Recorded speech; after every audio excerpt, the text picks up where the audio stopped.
Hello my dear friend, welcome to education point online. So friend, कैसे हैं आप लोग? आई होप बहुत अच्छे होंगे। मेरे प्यारे बच्चों, आज हम लोग बात करने वाले हैं आरजीपीबी बीटेक फर्स्ट ईयर और सेकेंड ईयर के 20 डेज प्रिपरेशन टिप्स के बारे में कि भैया आपके पास अब मान के चलिए 20 दिन का समय बचा है, तो भैया इस 20 दिन को आप कैसे यूटिलाइज करोगे ताकि आप ज्यादा अच्छे से अच्छा रिजल्ट कर पाओ। यार, जिस बात का डर था ना वही हुआ।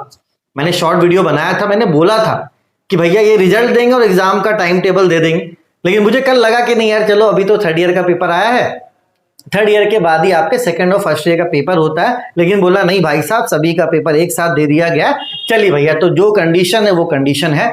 हमारे पास अब 20 दिन का समय बचा है। अब आप क्या हो रहे हो भैया? अब आप हो रहे हो पैनिक। तो मैं सभी बच्चों को बोलूंगा कि 20 दिन भी बहुत होता है। अगर हम इस 20 दिन को अच्छे से यूटिलाइज कर लें, साथ ही साथ एग्जाम गैप का अच्छे से यूज कर ले, हम लोग अच्छे नंबरों से पास हो जाएंगे। आप भी मेहनत करो भैया, मैं भी एफर्ट लगाऊंगा और मिलकर फोड़ेंगे, चाहे थ्योरी पेपर हो चाहे न्यूमेरिकल पेपर हो।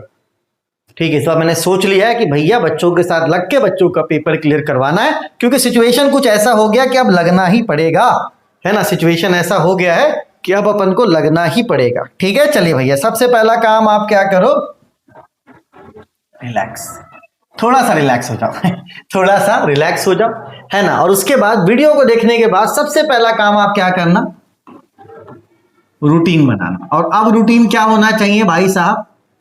5 घंटे आपको मॉर्निंग में पढ़ना है और 5 घंटे आपको इवनिंग या तो नाइट में पढ़ना, मतलब टोटल अब आपको 10 घंटे पढ़ना है। सिंपल सा फंडा है। अगर 10 घंटे हम डेली पढ़ते हैं, अभी एग्जाम में 20 दिन का समय है, 200 घंटे इधर हो गए, एग्जाम के गैप में ही पढ़ेंगे तो 300-400 घंटे हो जाएंगे। तो अगर देखा जाए ना तो प्लान सही है, अगर आप एग्जीक्यूट कर दो तो अभी भी सिचुएशन उतना बदतर नहीं हुआ है ना। लेकिन अगर आप प्लान को एग्जीक्यूट कर दो तो भैया, अगर 5 घंटे का मैं टाइम बता रहा हूं तो भैया 5 घंटे आपको पढ़ना है। ठीक है, अब आप कॉलेज जाना छोड़ दीजिए भैया। अगर कॉलेज जाते भी हो, अटेंडेंस का मसला, आप जाओ कॉलेज, अपना अटेंडेंस बनाओ, कोने में कहीं बैठकर आप पढ़ो, कोने में आप कहीं बैठकर पढ़ो, है ना। ये नहीं कि आप कॉलेज गए हा ही कर रहे, समय बर्बाद करने। अगर आप कॉलेज जा रहे हो भैया तो वहां 4 से 5 घंटे आपको क्या करना है, अब सेल्फ स्टडी करना है। ठीक है, चलिए भैया, तो सबसे पहला काम आप क्या कीजिए, मस्त सा एक रूटीन बनाइए जिसमें 5 घंटे आपके मॉर्निंग में होना चाहिए, 5 घंटे आपके इवनिंग में होना चाहिए। हमारा काम अच्छे से बन जाएगा। ठीक है, चलो। अब बोलोगे सर ठीक है सर, रूटीन तो बना ली, अब पढ़े क्या? अब पढ़े क्या? तो भैया सबसे पहले हम लोग पढ़ेंगे अपने मेन पेपर को और बैक पेपर को। अब देखो यहाँ पे बैक पेपर क्या होगा, बैक पेपर का मतलब जो ऐसे बच्चे जो सेकंड ईयर में, जिनका फर्स्ट ईयर का पेपर रुका, वो मर्सी वाला जो है बेटा उनका एग्जाम, तो ये जो सुबह का 5 घंटा है ना, ये आपको मर्सी पेपर को देना है। ठीक है, अगर कोई सेकंड ईयर का बच्चा है, अगर कोई सेकंड ईयर का बच्चा है और उसके मर्सी में पेपर गया, तो भैया वो 5 घंटे सुबह का अपने मर्सी पेपर में देगा, है ना। और जो बचे हुए 5 घंटे है वो अभी अपने फिलहाल मेन पेपर को देगा। मेरा प्लान मैं आपको एकदम सिंपल बता रहा हूं कि अभी आपको 20 दिन मेन पेपर पढ़ना है और एग्जाम के गैप में जो थ्योरी है ना, वो सब्जेक्ट जो थ्योरेटिकल सब्जेक्ट है वो आपको एग्जाम के गैप में ही पढ़ना है। अभी 20 दिन में हम उनको इंक्लूड नहीं कर सकते। हाँ, अगर किसी का मर्सी पेपर नहीं है, ठीक है, वो तब ऐसा कर सकता है कि नहीं यार चलो मेन पेपर सुबह पढ़ा, शाम में थोड़ा बहुत थ्योरी वो पढ़ सकता है। लेकिन अभी मेरे हिसाब से आपको क्या करना चाहिए, मेन पेपर पे फोकस करना चाहिए। अब आप बोलोगे सर मेन पेपर का मतलब क्या? तो सेकंड ईयर के लिए मेन पेपर क्या है? जैसे सीएस वाले बच्चे हैं, उनका एडा मेन है, उनका M3 मेन है। बोलोगे ठीक है सर, अगर आप AIML के हो तो आपके लिए एडा मेन है और डिस्क्रीट मेन है। अगर आप सिविल के हो, ठीक है, तो सिविल में सिर्फ एक ही सब सब्जेक्ट है आपका, TOS1। अगर आप IT में हो तो एडा आपके लिए मेन है, आपके लिए M3 मेन है और आपके लिए ADC मेन है। ठीक है, अगर आप मैकेनिकल के हो, ठीक है, तो मैकेनिकल के लिए आपका फ्लूइड मैकेनिक्स मेन है और टोम मेन है। तो ये मेन पेपर पे आपको क्या करना है, फोकस करना है। ठीक है, अगर आपका कोई मर्सी पेपर नहीं है तब तो आप रिलैक्स हो जाओ, आराम से आप कवर अप कर लोगे। तो सुबह का समय आप क्या कर सकते हो, अपने थ्योरी पेपर पे आप अपना वर्क कर सकते हो। ठीक है, तो ये तो भैया सेकंड ईयर का हिसाब किताब है कि अगर किसी का मर्सी पेपर है, मॉर्निंग का समय मर्सी पेपर को दो। अगर मर्सी नहीं है, कोई बैक पेपर है थर्ड सेम का, तो उसको आप दे सकते हो। बाकी आपको क्या करना, शाम का समय मेन पेपर पर फोकस करना। अब किसी का बैक भी नहीं है, मर्सी भी नहीं है, तो भैया अपना टाइम आप डिवाइड कर लो। ठीक है, और आराम से आप पढ़ना स्टार्ट करोगे, आपका काम बन जाएगा। टारगेट आपको क्या करना है, टारगेट आपको ये करना है कि भैया कम से कम 3 यूनिट सभी का कर ले, है ना, 3 यूनिट सभी का कर लोगे, आपका काम बन जाएगा। अब हमारे फर्स्ट ईयर वाले बच्चे परेशान हो रहे हैं, सर हमें बताओ हम क्या करें। चलिए भैया, आपको क्या करना है, फर्स्ट ईयर वाले बच्चों को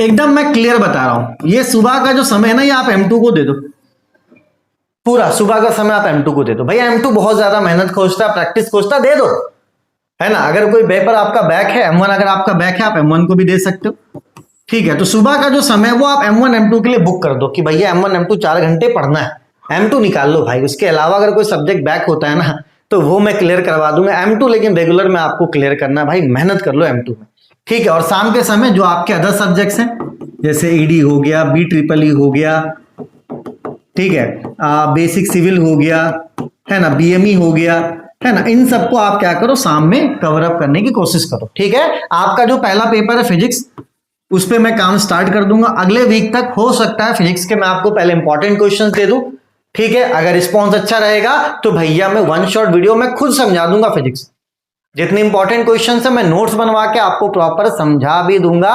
और अगर अच्छा रिस्पॉन्स रहा तो बहुत कुछ करने वाले। तो फिजिक्स और केमिस्ट्री, ये दोनों का आपको इंपॉर्टेंट क्वेश्चन तो भैया 2-3 दिनों के अंदर मिल जाएगा। फिजिक्स और केमिस्ट्री आप अपना आराम से सामने पढ़ना स्टार्ट कर सकते हैं। फिजिक्स और केमिस्ट्री का क्लास भी डला हुआ है ना। जब तक मैं 1 शॉट वीडियो नहीं लेकर आता हूं तब तक भैया आप उससे पढ़ भी सकते हो, ठीक है। तो फिजिक्स केमिस्ट्री जब अगर आपका पहला पेपर अच्छा चला जाएगा, M2 के लिए मैंने यहाँ पे आपको बता ही दिया है, ठीक है। BEEE ED में भी गैप है तो आप उसको पढ़ो, गैप का भी इस्तेमाल कर लेंगे। फिलहाल जो अपना फोकस ये है कि फिजिक्स केमिस्ट्री आपका एग्जाम अच्छा चला जाए, पहला पेपर। दूसरा पेपर जो आपका M2 है वो अच्छा चला जाए, है ना। अगर एक आध पेपर थोड़ा खराब भी गया तो कोई दिक्कत वाली बात नहीं, बस आपको पैनिक नहीं करना है। आप जो रूटीन बनाओगे उसमें आधा समय मैथमेटिक्स 2 को देना है और आधा समय भाई साहब आपको जो बचे हुए सब्जेक्ट्स हैं उनको देना है, ठीक है। चलिए आगे बढ़ते हैं। आगे क्या है आपके लिए पॉइंट, हम लोग देखो एग्जाम गैप को यूज करेंगे किसके लिए, थ्योरी पेपर के लिए। तो थ्योरी पेपर कौन सा हुआ, कम्युनिकेशन थ्योरी पेपर हो गया, है ना। जैसे कंप्यूटर हो गया आपका, वो भी थ्योरी पेपर एक तरह समझ लो, ठीक है। BME थोड़ा बहुत थ्योरी पेपर हो गया, है ना। सिविल को थोड़ा न्यूमेरिकल मान सकते हो, BME वगैरह कर लोगे भाई साहब, तो पैनिक नहीं होना, हो जाएगा।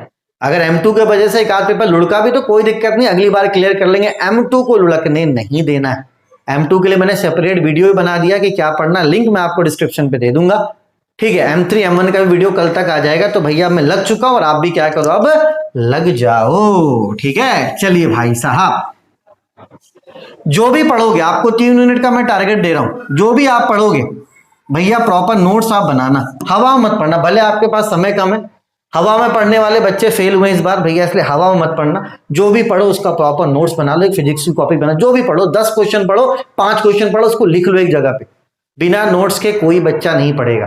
भले आपके पास समय नहीं है फिर भी आप नोट्स बनाएंगे। मैं फिर से बोल रहा हूं, अगर एग्जाम में 4 दिन में बचा तो भी आप नोट्स बनाओगे, ठीक है। फोकस आपको कहां पर करना है, डायग्राम पे फोकस करना है, ठीक है। अगर आपकी राइटिंग खराब है तो आपको राइटिंग इंप्रूव करना है। तो कुल मिलाकर आप भैया स्टार्ट तो करो पढ़ना, ठीक है। जो भैया सेकंड ईयर में अपने मेन पेपर पे फोकस करो, जिनका मर्सी हो थोड़ा मर्सी वाले पे फोकस करें, ठीक है। तो हमारा सीक्वेंस यही है कि अगर मर्सी पेपर उसको ज्यादा प्रेफरेंस देना है, उसके बाद मेन पेपर, है ना, उसके बाद थ्योरी पेपर।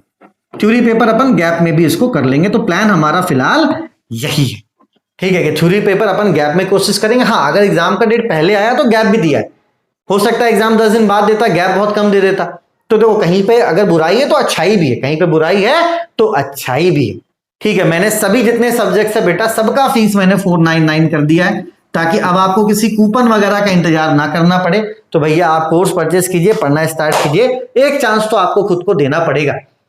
और भैया अगर अभी तक मैथमेटिक्स 2 का कोर्स नहीं लियो, भैया मैथमेटिक्स 2 का कोर्स ले लो, वैलिडिटी भी मैंने बढ़ा दिया है, क्योंकि M2 में रिस्क आपको नहीं लेना है। जो सेकंड ईयर वाले बच्चे हैं भैया मेन पेपर पे फोकस करो, मर्सी पे फोकस करो। जो हमारा थ्योरी पेपर है मैं इंपॉर्टेंट जितना ज्यादा हो सकेगा मैं सब्जेक्ट्स के इंपॉर्टेंट देने की कोशिश करूंगा। बस मैं एक ही वीक बिजी हूं, मेरा पूरा शेड्यूल खत्म हो जाएगा, 15 के बाद मैं आप ही के साथ लग जाऊंगा, आपकी प्रिपरेशन के लिए लग जाऊंगा। बस आप अपने सब्जेक्ट्स अपने डिमांड आप कमेंट करो, भैया हम उससे पूरा करेंगे, है ना। लगकर मेहनत करेंगे आपके साथ, मैं भी लगकर मेहनत करूंगा, है ना। मैं भी फ्री हो रहा हूँ 15 के बाद फ्री हूं, उसके बाद करेंगे मेहनत साथ में, ठीक है।